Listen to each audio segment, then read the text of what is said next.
Prior to going to Oregon, though, this is a great story. Is this introduction to this guy named Steve Prefontaine, which a lot of people like to know little tidbits about.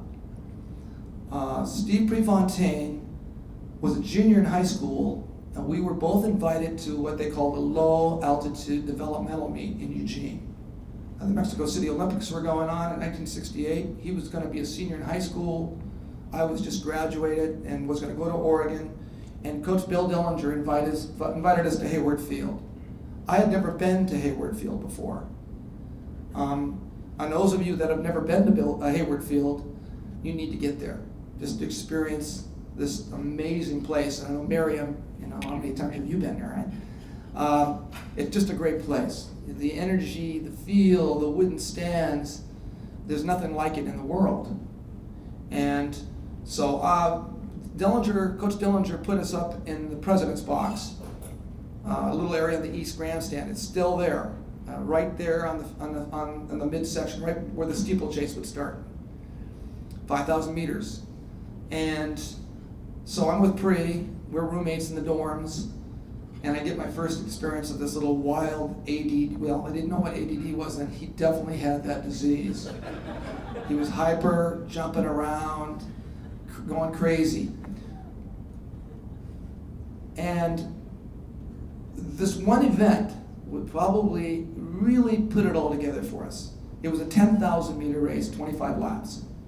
And in the competition was an Oregon favorite, a guy by the name of Kenny Moore. Some of you know that name, a lot of you don't.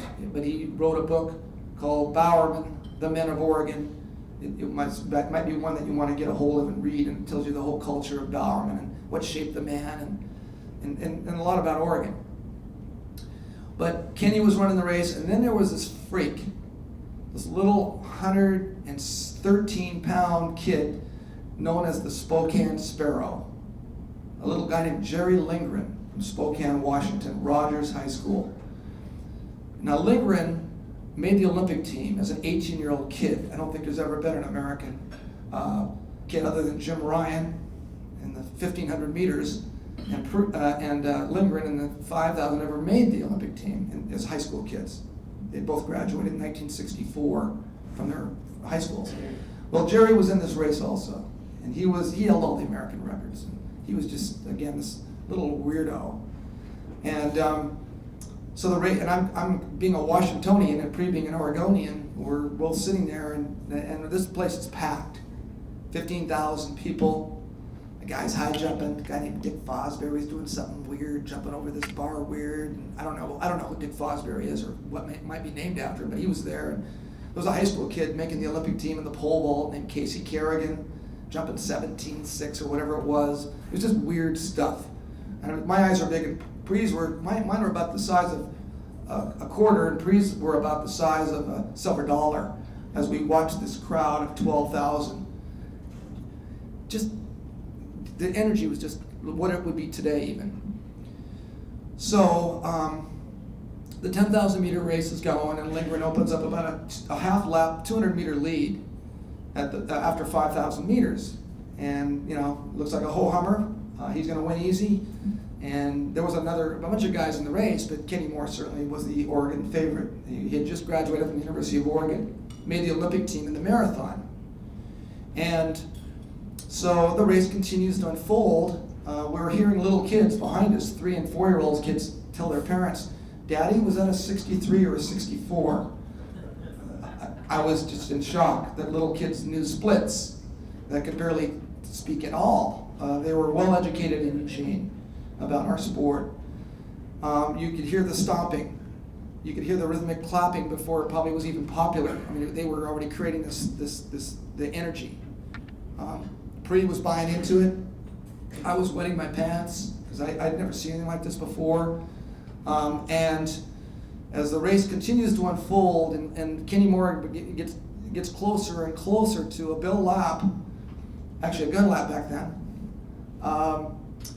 And it's Kenny now is about 10 meters behind Jerry Lindgren, and the crowd is really stomping on their feet on the wooden stands.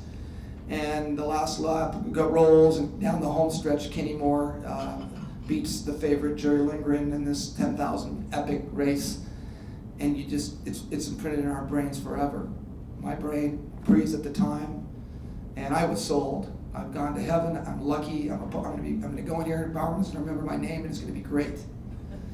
And Pre, of course, would eventually come to the University of Oregon 1 year later, and this place was always a good place, but when Pre came in, it just changed it to another level. Well, at this time, our coach Bowerman was always tinkering and tailoring with jerseys and shorts and shoes, and we were getting blisters from some, but I didn't care. I was a poor kid. I liked free shoes, and if they gave me blisters, I didn't care. Free is free. So we were a lot of guinea pigs, and we didn't know what we were really doing, other than our coach gave us shoes and put some waffle things on the bottom of them to test out for us, and little did we know we were part of the roots of a company that would become Nike. And of course, this company needed characters. Of course, they needed Bowerman, who was the inventor, the guy that loved to work with shoes and apparel and what have you. And then you needed a businessman. That's where Phil Knight, his former runner, he was a runner from the late 50s, would come in. And then they needed somebody cool to wear the shoes. And that's where Steve Prefontaine came in. So you needed these three to really get this thing rolling. And of course, the Blue Ribbon Sports Company would become the Nike of today. And not to promote Nike, but let's face it, it really has changed the world. Literally has changed the world of our sport. And I would like to share something I think is really cool. With the Olympics going on right now, and being that this is a track and field running inductee, but I'm going to focus on the 10,000 meters of yesterday for a minute. Because obviously, when there's something unusual like Joan Benoit in 1984, and something happened yesterday that is totally unusual and very significant, and I have a feeling this comes from the energy, and I'm not trying to promote Nike, but I said they didn't hurt it any by creating this village atmosphere in Hayward Field still to another level, and promoting running events around the United States for high school kids, because nobody else was doing this. And others are joining in now, don't get me wrong. But that company that was being founded by Bowerman and Phil, and Pre was the general manager or the public relations guy originally, it certainly has led to this really cool period.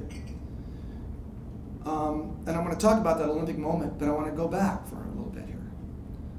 As many of you know, or some of you don't know, but most of you do know, at age 21, this Steve Prefontaine, who had watched the '68 Olympics, Mexico City on TV, and said, I want to go to the Olympics someday. Well, 3 years later, Mary can attest to this. I mean, she knows this. 3 years later, the dream comes true. He gets to Munich, Germany, and of course, he runs that epic 5,000 race. He's in the game with 150 meters to go, ends up getting fourth, and I think a lot of people were haunted by that for a long, long time, because we haven't had anybody medal in that event since 1964, a guy named Billy Mills. Some of you know that story, the Native American from Kansas, New Mexico, South Dakota, who was definitely not the favorite. Maybe Jerry Lindgren was, some people say, who got hurt. And then before that, it was 1912. An American got a silver medal. So we've only had 2 medals in the 10,000 until yesterday.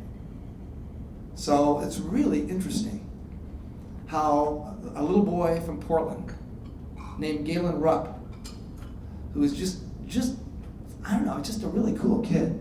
If you've ever met him, and some of you may have met him, he's so genuine, and he's so real, and so cool, and so giving and caring. Very spiritual kid, not cocky, loves to work hard, has to deal with an obsessive, crazy coach, Alberto Salazar. And I'm not trying to put him down, I'm just saying he's very intense.